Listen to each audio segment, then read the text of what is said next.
अस्सलाम वालेकुम मेरे दोस्तों, उम्मीद है आप सब लोग खैरियत से होंगे। वेलकम करता हूं आपको अपने आज के नए व्लॉग में। और जैसा कि आप सब लोगों को पता है कि मैं पुर्तगाल की इमिग्रेशन के हवाले से, यहाँ के मामलात के हवाले से, शेंजन वीज़ा के रेशियो के हवाले से आपको अपडेट करता रहता हूं। आज जो है वो बहुत ज़्यादा मेरे पास अच्छी अपडेट है। वो ये कि यहाँ के जो प्रेसिडेंट हैं उनके हवाले से कुछ खबरें हैं। वो 3 पॉइंट आपको समझाऊँगा, बताऊँगा कि क्या अपडेट आई है। इसके अलावा बहुत सारे आपके लोग ऐसे सवालात आ रहे हैं जो कि ये बात बोल रहे हैं कि मुर्तज़ा भाई हम 3 तारीख से पहले यहाँ पुर्तगाल में लैंड किए थे, फाइल लॉक सिस्टम आर्टिकल 88 89 उन्होंने बंद कर दिया है, हम यहाँ रहना चाहते हैं, पीछे सब कुछ बेच कर आएँ, क्या पॉसिबिलिटीज़ हो सकती हैं हमें कि हमें यहाँ रहने दिया जाए। इस हवाले से ये बात करेंगे, तो आए वीडियो शुरू करते हैं। जी मेरे दोस्तों, 3 बहुत ज़्यादा अहम अपडेट अभी तक आई हैं। वो ये कि यहाँ का जो सदर हैं उन्होंने बयान दिया है, उन्होंने बोला है कि आर्टिकल 88 और 89 हमने परमानेंटली बंद नहीं किया है। जैसे ही हमारे ये 4 लाख केसों में कमी आती है या ये रिजॉल्व होते हैं तो हम ये आर्टिकल 88 और 89 वापस खोल देंगे। अब बात सिर्फ इतनी है मेरे दोस्तों कि ये आप यकीन कर लें कि दुनिया में सिर्फ पैसा चलता है। ये जो सदर ने बयान दिया है आर्टिकल 88 और 89 के ओपन करने के लिए, तो आप लोगों को क्या लगता है कि वो सदर आपसे प्यार करते हैं या वो इमिग्रेंट्स के बारे में सोचते हैं? ऐसा बिल्कुल नहीं है। ये छोटी सी मिसाल मैं आपको इस तरह दूं मेरे दोस्तों कि जैसे अफ़गानिस्तान में, पाकिस्तान में, ईरान में, इराक़ में, ये मुख्तलिफ़ कंट्री, यूरोप कंट्री या अमेरिका के जो एम्बेसीज़ बनाई गई हैं, ख़ास तौर पे अफ़गानिस्तान की या पाकिस्तान की बात कर लूँ तो उन एम्बेसीज़ में जो अमेरिका का अमला वहाँ के काम करता है और आप लोगों को वीज़े देता है, तो वहाँ पे सेफ्टी पर्पस इस तरीके से हैं कि वो वहाँ बाहर भी नहीं निकल सकते हैं। आपने देखा है वो एम्बेसी में कैद होकर रह जाते हैं। ये सब किस लिए?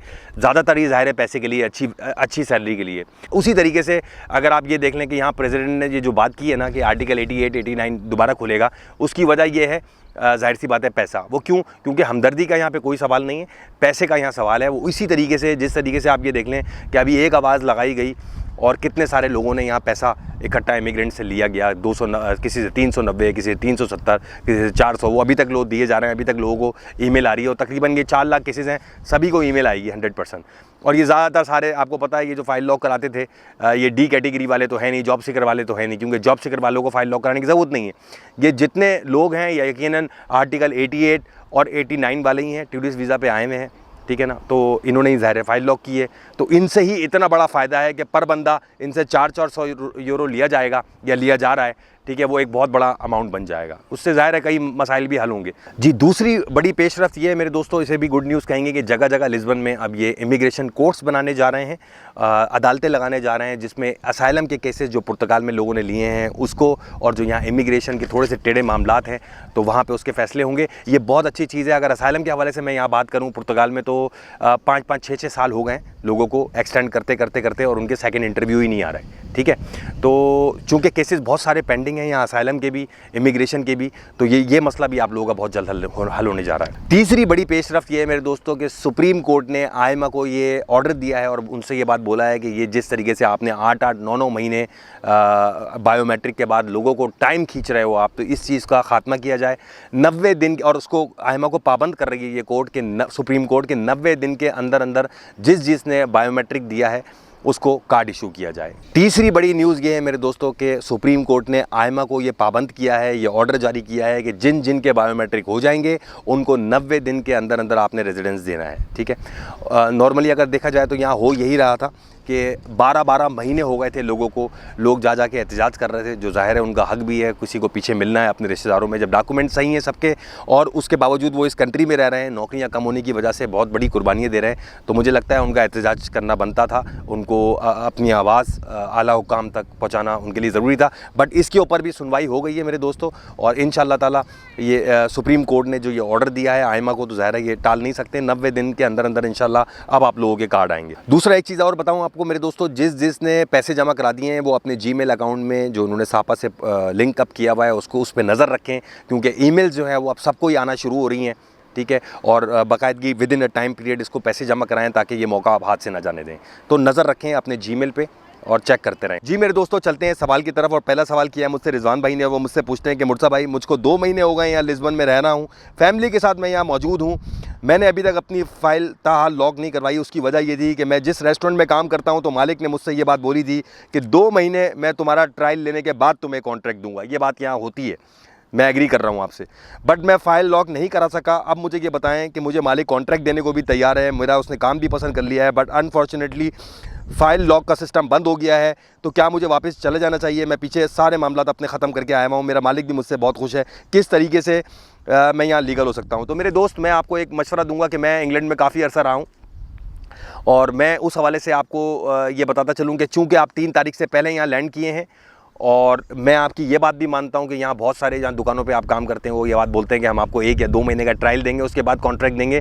ये आपके साथ प्रॉब्लम हुई ज़रूर है, लेकिन मुझे लगता है कि अब आपको जाना नहीं चाहिए। वैसे जाना आप चाह भी नहीं रहे, आपको फ़ाइट करनी चाहिए। 100% आपका काम होगा, मैं गारंटी दे रहा हूँ। उसकी वजह ये है कि मैं इंग्लैंड में जितना अरसा रहा हूँ, तो मैंने वहाँ के कानून में ये बात देखी है। यहाँ तो मेरा इतना ज़्यादा पाला नहीं पड़ा यहाँ की अदालतों से, मगर कानून तो ज़ाहिर है एक ही चल रहा है यूरोप में।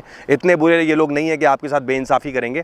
आपको कोर्ट को रिज्यू करना चाहिए। और इससे पहले मैं आपको एक छोटी सी अपनी मिसाल दूँ कि जब मैं बरतानिया में था, तो बरतानिया में मैंने कई फ़ैसले उनके वहाँ पर ऐसे देखे कि उन्होंने अपने लॉ के अगेंस्ट किए, बिकॉज ऑफ ह्यूमन राइट्स और इंसानी हमदर्दी के बुनियाद पे वो लोग फ़ैसले करते हैं, और कभी कभी अपने जो उनके फ़ैसले होते हैं उससे वो पीछे हटते हैं। तो मेरे दोस्त, चूँकि आप यहाँ पे 2 महीने से मौजूद हो, आपके पास जॉब कॉन्ट्रैक्ट भी है आप, और आपके पास यकीनन अब मालिक को बोलो वो 2 महीने की सैलरी स्लिप भी दे आपको। ये तमाम डॉक्यूमेंट आप कलेक्ट करके और आप कोर्ट में जाओ।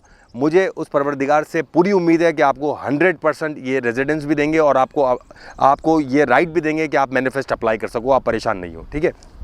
दूसरा, एक बात और मैं उन लोगों से बात करना चाहूँगा कि जो लोग यहाँ पर मौजूद हैं और वो 3 तारीख से पहले आए हुए हैं, उनके पास उनका बोर्डिंग पास है, अगर वो जॉब कर रहे हैं तो उनके पास उनका जॉब कॉन्ट्रैक्ट है, और उनके पास तमाम वो प्रूफ हैं जिससे वो ये साबित कर सकते हैं कोर्ट में कि वो 3 तारीख से पहले यहाँ इंटर्ड हुए हैं। तो मुझे लगता है कि आपको कोर्ट के थ्रू जाना चाहिए, और 100% इंशाअल्लाह ताला आपका काम बनेगा। बिल्कुल परेशान होने की ज़रूरत नहीं है। अब चलता हूँ मैं अपने अगले सवाल की तरफ। अगला सवाल मुझसे ये एक भाई ने पूछा है कि मुर्सा भाई, फ़ाइल लॉक का आखिरी दिन जो था वो 3 तारीख था, और 3 तारीख को ही मैंने सुबह अपनी फ़ाइल लॉक की है, तो क्या 3 तारीख को जितनी फ़ाइलें लॉक हुई हैं वो कैंसिल कर दी जाएंगी? तो मेरे भाई, देखें, मैं कोई कानूनदान तो नहीं हूँ, लेकिन मैं अपने हिसाब से आपको ये ज़रूर बता सकता हूँ कि 100% आपकी फ़ाइल लॉक हो चुकी है। अगर आपने मॉर्निंग में की और जब तक उनका पोर्टल चल रहा था उस टाइम ड्यूरेशन के अंदर आप अपनी फ़ाइल लॉक कर चुके हैं, तो आपको बिल्कुल परेशान ना हो। इंशाल्लाह 100% आप प्रोसेस में आएंगे और आपको कार्ड मिलेगा।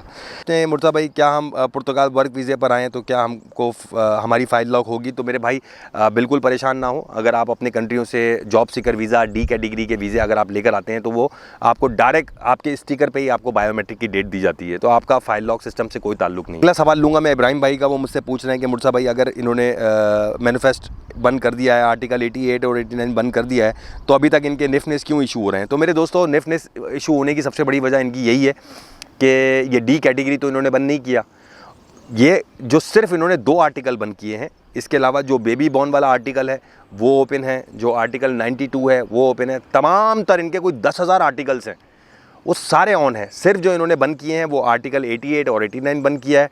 और मुझे ये लगता है कि जो लोग 3 तारीख से पहले यहाँ पर पहुँचे हुए हैं, मौजूद हैं, वो कोर्ट के थ्रू जाके आराम से अपने मामलात सीधे कर सकते हैं।